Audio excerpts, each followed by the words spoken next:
Gara po zhvillohet në kushtet pabarabarta, cilat mendoj do të diskutojmë na sot. A garon PDK-ja për rezultat të mirë, më të mirë, përsa i takon epilogu të zgjedhjeve të kaluara, apo garon PDK-ja për të fituar zgjedhjet, zoti Gruda? PDK-ja prej që është themelu garon me fitu zgjedhje.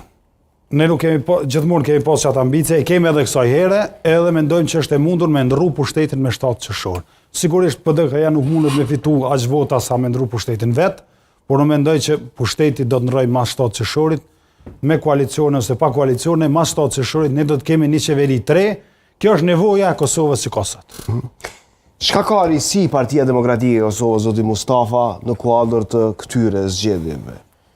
Po i referohem listës eventualisht, ofertës, komunikimit me publikun, çka është risia që ju synoni natyrisht ta prekni votuesin tuaj, por ta merrni atë që s'e ka votuar PDK-n, që ta votoj PDK-n.